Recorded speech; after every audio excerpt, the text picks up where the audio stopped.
Physics में याद करोगे आप वेग। कल भी आपको थोड़ा बताया गया वेग क्या होता है।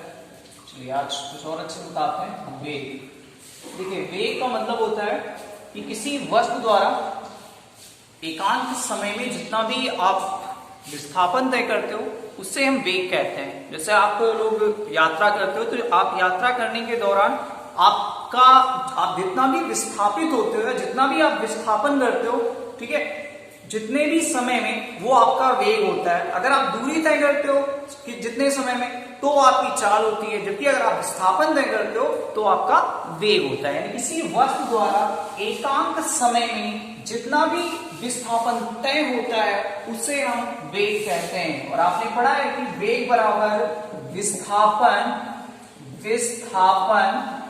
बटे समय होता है। वेग बराबर क्या लिखते हैं? विस्थापन बटे समय, ठीक है, विस्थापन बटे समय। यानी किसी वस्तु, अब वही डिफिनेशन कल जैसे बताया जा रहा था कि बना के लिखी जाती है, यानी किसी वस्तु का वेग या किसी वस्तु द्वारा एकांक समय में जितना भी विस्थापन तय होता है उसे उसका वेग कहते हैं। वेग को लिखा जाए तो स्मॉल v से लिखते हैं, विस्थापन को स्मॉल s से और समय को स्मॉल t से। यानी ये फार्मूला होता है v बराबर s अपान स्मॉल t या v बराबर s अपान t, ठीक है। आप ये फार्मूला याद रखेंगे, ठीक, क्योंकि आपको यहाँ फिजिक्स पढ़ना है तो फार्मूले आपको लर्न करने पड़ेंगे। अगर आप फार्मूले नहीं लर्न करते हो तो फिर आपको फिजिक्स में कुछ भी नहीं आने वाला, ठीक। तो v बराबर s अपान t होता है। अब आपको इसका मात्रक लिखना है, तो मात्रक क्या होता है? ये s का मात्रक विस्थापन है, विस्थापन का मात्रक मीटर होता है और समय का मात्रक सेकंड होता है। यानी वेग का मात्रक जो होगा वो मीटर पर सेकंड होगा, ठीक है। वेग का मात्रक क्या होगा? मीटर पर सेकंड। जो वेग है वो कौन सी राशि है? वेग कहोगे कि वेग जो है वो सदिश राशि है। कौन सी राशि है? वेग जो है वो सदिश राशि है ना। क्योंकि विस्थापन भी सदिश राशि है इसलिए वेग जो है वो सदिश राशि है। जबकि चाल बताई गई, चाल जो है वो अदिश राशि है। क्यों? क्योंकि दूरी भी अदिश राशि की स्टडी में आता है। तो वेग समझ में आया? यानी वेग वह उसे कहेंगे, यानी किसी वस्तु द्वारा या किसी पिंड द्वारा एकांक समय में जितना भी विस्थापन होता है उसे हम वेग कहते हैं। क्या कहते हैं? वेग। यानी वेग का मात्रक मीटर पर सेकंड होता है। यह एक सदिश राशि है। चलिए नेक्स्ट टॉपिक पढ़ते हैं। नेक्स्ट टॉपिक क्या है? त्वरण, ऑक्सीलरेशन है। चलो पढ़ते हैं त्वरण। आपको त्वरण क्या होता है? देखिए त्वरण जो है किसी वस्तु द्वारा एकांक समय में जितना भी वेग में परिवर्तन होता है उसे हम त्वरण कहते हैं। यानी अगर आप यात्रा कर रहे हो तो यात्रा के दौरान आपका वेग अगर परिवर्तित होता है तो इसका मतलब क्या हुआ कि आपके अंदर या उसके अंदर त्वरण उत्पन्न हुआ। अगर वेग में परिवर्तन नहीं हो रहा है इसका मतलब त्वरण उत्पन्न नहीं हुआ। क्लियर हुई बात?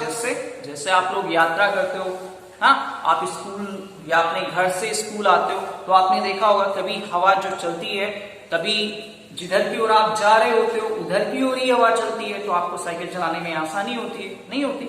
होती है ना। और अगर आप कभी कभी ये भी देखते हो कि जब आप आ रहे होते हो तो आपकी विपरीत हवाएं चलती हैं तो आपको आने में, स्कूल आने में दिक्कत होती है, यानी ज्यादा मेहनत करनी पड़ती है ना। आपका जो वेग है वो भी कम हो जाता है, नहीं हो जाता। तो इसका मतलब क्या है? इसका मतलब क्या है कि त्वरण उत्पन्न हुआ। क्या हुआ? त्वरण उत्पन्न हुआ। आप क्योंकि आपका जो हवा नहीं चलती है तो आप बड़े, ना तो आप आसानी से आते हो ना कठिनता से आते हो, कोई दिक्कत नहीं होती, आप स्कूल बड़े आराम से चले आते हो। नहीं चले आते हो? हाँ चले आते हो, ठीक है। तो क्या हुआ? तो इसका मतलब हुआ कि त्वरण उत्पन्न नहीं हुआ। त्वरण उत्पन्न नहीं हुआ। आपके सपोर्ट में ना तो हवा चल रही है ना आपके अपोजिट हवा चल रही है। लेकिन जब आपके सपोर्ट में हवा चलती है तो आपको साइकिल चलाने में आसानी होती है, आप स्कूल जल्दी पहुंच जाते हो, आपको कम मेहनत करनी पड़ती है। इसका मतलब है कि आपका वेग में परिवर्तन हुआ। और कभी कभी ऐसा भी होता है कि आपको हवा जो है विपरीत चलती है तो आपको बहुत ज्यादा दिक्कत होती है, आपको मेहनत भी ज्यादा करनी पड़ती है और आप स्कूल भी देर में पहुंचते हो, है ना। तो इसका मतलब त्वरण उत्पन्न हो रहा है। इसका मतलब क्या है? इसका मतलब ये हुआ कि आपका वेग में परिवर्तन हो रहा है। इसी वजह से त्वरण की डिफिनेशन बताई गई। त्वरण बराबर होता है वेग परिवर्तन बटे समय, अंतराल या समय, ठीक है, बटे समय। यानी आप अगर किसी वस्तु का त्वरण हो, किसी वस्तु द्वारा एकांत समय में जितना भी वेग में परिवर्तन होगा उसे हम उसका त्वरण कहेंगे। त्वरण को हम स्मॉल ए से लिखते हैं, किससे लिखते हैं, स्मॉल ए से लिखते हैं। हालांकि स्मॉल ए से क्यों लिखा था, क्योंकि ये रेखीय होता है। क्या होता है, रेखीय होता है, ठीक है। इस त्वरण को हम रेखीय त्वरण भी कह सकते हैं। हालांकि आपकी बुक में जो है त्वरण मिलेगा, रेखीय का मतलब होता है सीधी रेखा, यानी सीधी लाइन। आप जब साइकिल चलाते हो सीधे चलाते हो, वृत्त के रूप में थोड़ी चलाने लगते हो, हाँ, यानी वृत्त के रूप में थोड़ी चक्कर लगाने लगते हो, तो वो वृत्तीय त्वरण होगा, ठीक है। ये है रेखीय त्वरण। रेखीय त्वरण को स्मॉल ए से लिखते हैं। स्मॉल ए बराबर जो होता है उसको लिखते हैं delta V upon delta T. क्या लिखते हैं, delta V upon delta T, ठीक है। अब कहोगे डेल्टा क्यों लगाएगा, डेल्टा का मतलब ये होता है कि यहाँ पे दो वेग होंगे। पहला वेग जो था वो आपका स्टार्ट में वेग रहा होगा, फिर जैसे हवा चली तो वेग में आपके परिवर्तन हो गया, तो वेग में जैसे ही परिवर्तन हुआ कहीं ना कहीं, तो क्या लिखेंगे, उसको लिखेंगे v2 माइनस v1 लिखेंगे, नहीं लिखेंगे, और v2 माइनस v1 या v1 माइनस v2 लिखेंगे, तो उसको डेल्टा से ही लिखते हैं। क्या लिखते हैं, डेल्टा, यानी a बराबर होता है डेल्टा v अपान डेल्टा टी। या इसको ऐसे भी लिख सकते हैं v अपान टी, a बराबर v अपान टी, ऐसे भी लिख सकते हैं ना।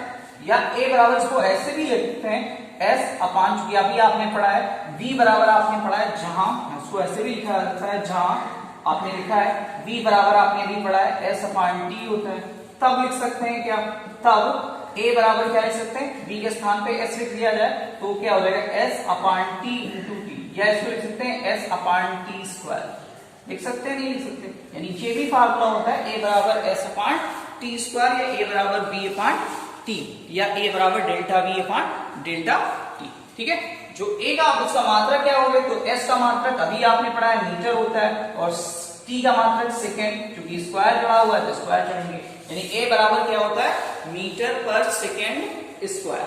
क्लियर होगा, तो ये होता है रेखीय त्वरण या फिर त्वरण, समझ में आया होगा, हाँ ठीक।